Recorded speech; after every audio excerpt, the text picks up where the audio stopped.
नमस्कार दोस्तों, मैं आपका दोस्त एडवोकेट वीरेंद्र सिंह खुराना उपस्थित हूँ विधि निर्णय अवलोकन की आज की कड़ी में। आज हम चर्चा कर रहे हैं जो चर्चा में, और चर्चा में यह है कि केंद्र सरकार द्वारा एक प्रस्ताव लाया जा रहा है जिसके अंतर्गत 19 अधिनियमों में संशोधन किया जा रहा है और जो आर्थिक अपराध थे उन्हें अपराध की श्रेणी से अलग किया जा रहा है। इनमें से एक अधिनियम है पराक्रम लिखित अधिनियम नेगोशिएबल इंस्ट्रूमेंट एक्ट 1881 का अध्याय 17 में धारा 138। जी हाँ, चेक बाउंस से संबंधित जो धारा है उसमें जो चेक बाउंस को आर्थिक अपराध माना जाता था, एक अपराध माना जाता था, दंडनीय अपराध माना जाता था, उसको दंडनीय अपराध से हटाया जा रहा है। उसे अपराध की श्रेणी से हटाए जाने का प्रस्ताव है। क्या यह प्रस्ताव सही है? कुछ लोग इसे सही बता रहे हैं, लेकिन मेरी व्यक्तिगत राय में यह प्रस्ताव बिल्कुल गलत है। धारा 138 जो चेक बाउंस से संबंधित है उसको कदापि भी हम आर्थिक अपराध की श्रेणी से बाहर नहीं निकाला जा सकते, नहीं निकाला जाना चाहिए।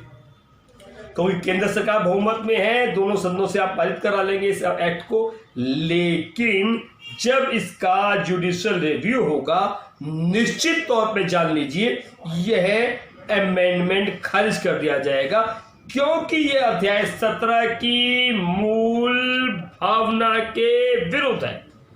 कोई भी ऐसा धारा या ऐसा अमेंडमेंट जो उस अध्याय या उस धारा की मूल भावना के विरुद्ध हो उसको कायम नहीं रखा जा सकता।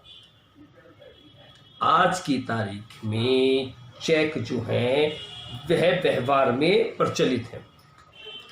हम समझ रहे हैं कि आरटीजीएस को एनईएफटी को आपको बढ़ावा देना है, लेकिन क्या उस उद्देश्य की पूर्ति के लिए आप चेक बाउंस के केसों को आर्थिक अपराध से हटा देंगे तो क्या आम जनमानस चेक लेगा?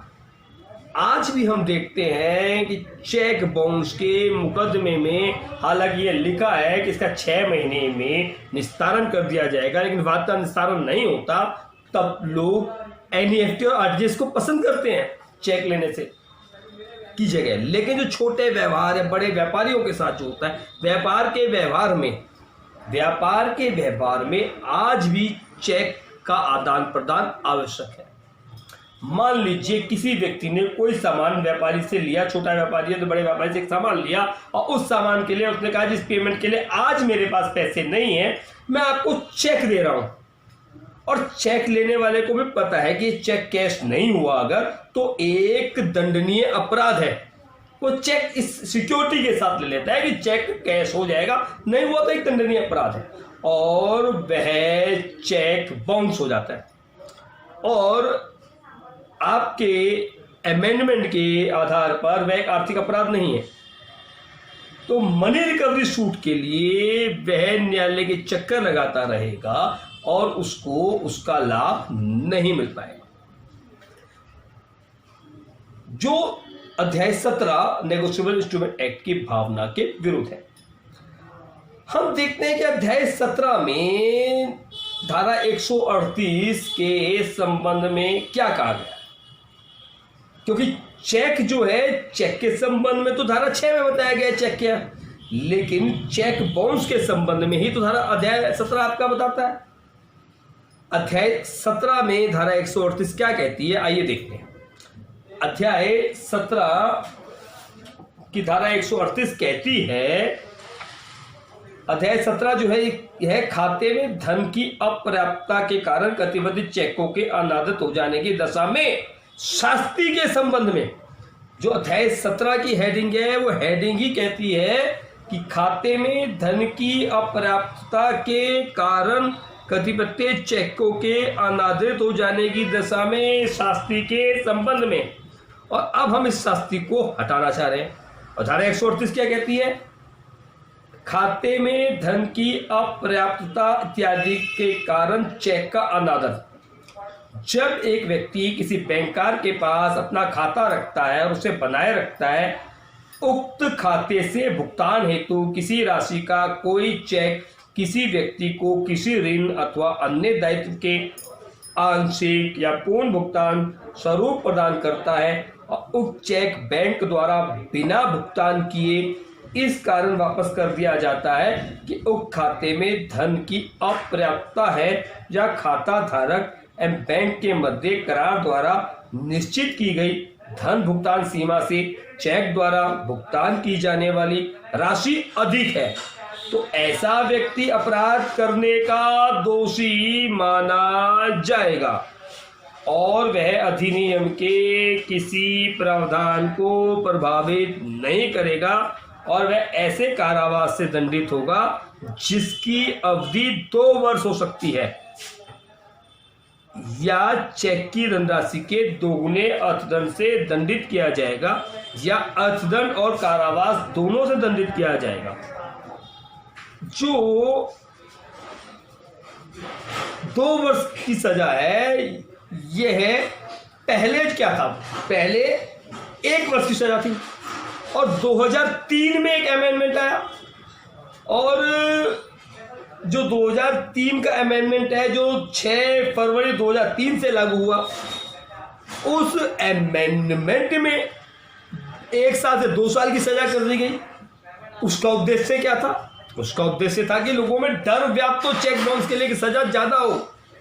जब सजा ज्यादा होगी तो डर ज्यादा होगा, उद्देश्य था। आज किस उद्देश्य के कारण आप इसको हटाना चाह रहे हैं, समझ से परे है।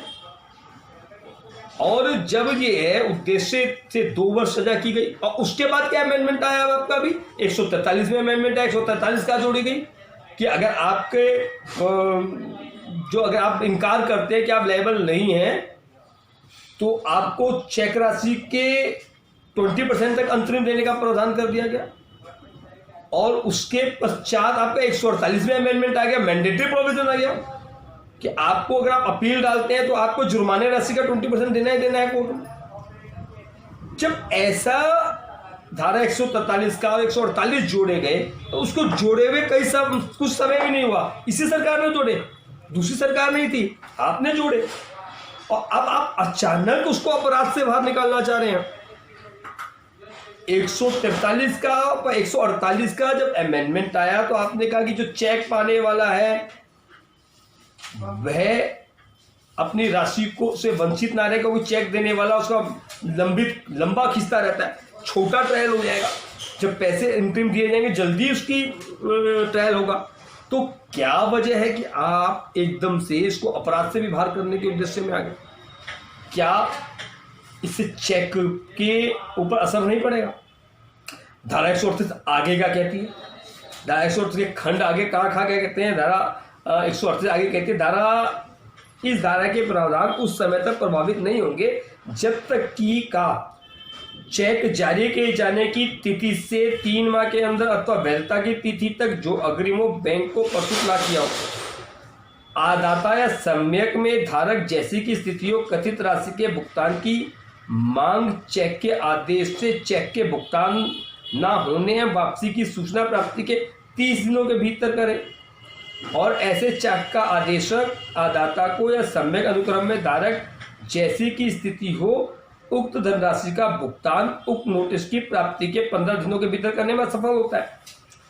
और स्पष्टीकरण क्या दिया? इस धारा के उद्देश्य से ऋण या अन्य दायित्व का अर्थ विदिता अनुयोज्य ऋण या अन्य दायित्व है। हमने यह देखा कि जो धारा 138 है, इसमें यदि चेक राशि का भुगतान नहीं होता है तो वह दोषी होगा जिसने चेक दिया है अपराध का, और 2 साल की सजा का प्रावधान है। इससे पहले 2002 से पहले 1 साल की सजा का प्रावधान था।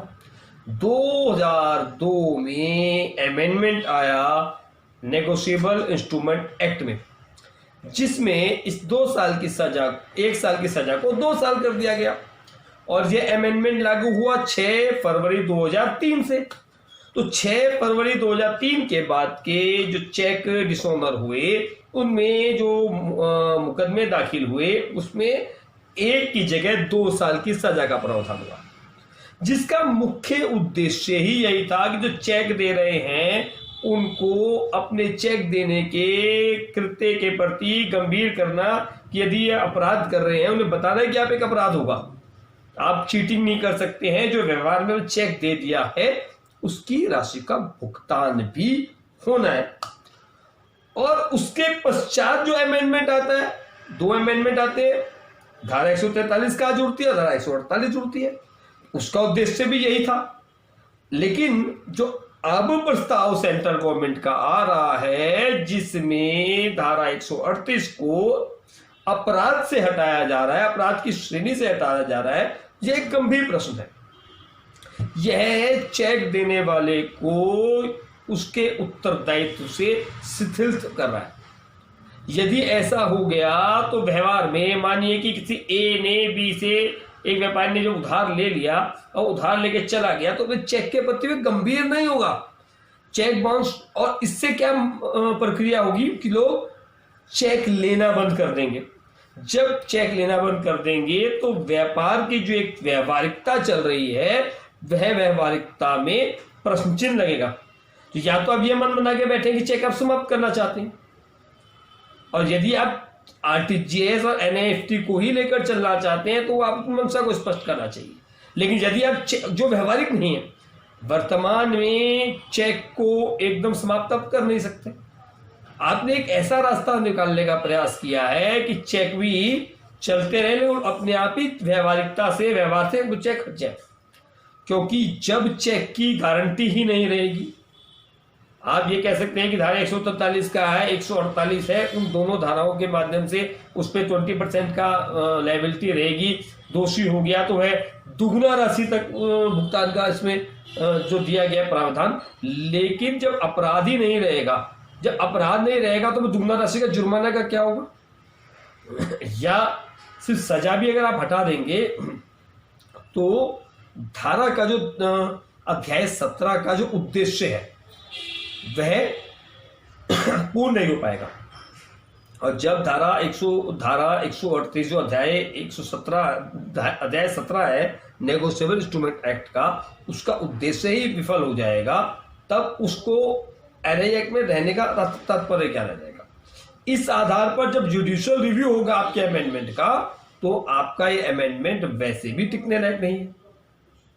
इसलिए इस प्रपोजल पे, हालांकि इस प्रपोजल के लिए ज्यादा आवाजें नहीं उठी अब तक, लेकिन दिल्ली बार काउंसिल ने इसको अपोज किया है। उन्होंने समझा है कि यह जो प्रावधान है, जो अमेंडमेंट का प्रावधान आप ला रहे हैं, एक प्रस्ताव है आपका, वह उचित नहीं है। धारा 138 की भावना को समझते हुए यह आवश्यक नहीं है। आप जब 2 साल पहले 143 से, 1 साल पहले 143 से 148 धारा लेके आए हैं, उसके पश्चात अचानक से जो आप ये कर देंगे, वह एक्ट की मंशा के खिलाफ है, अध्याय 17 की मंशा के खिलाफ है। तो ऐसा कोई भी कृत्य जो एक्ट की मंशा के खिलाफ हो, उसके लिए निश्चित तौर पे हम लोगों को उसमें आवाज उठानी चाहिए, बताना चाहिए, सरकार तक अपनी आवाज पहुंचानी चाहिए कि आप जो है करने जा रहे हैं वह सही नहीं है।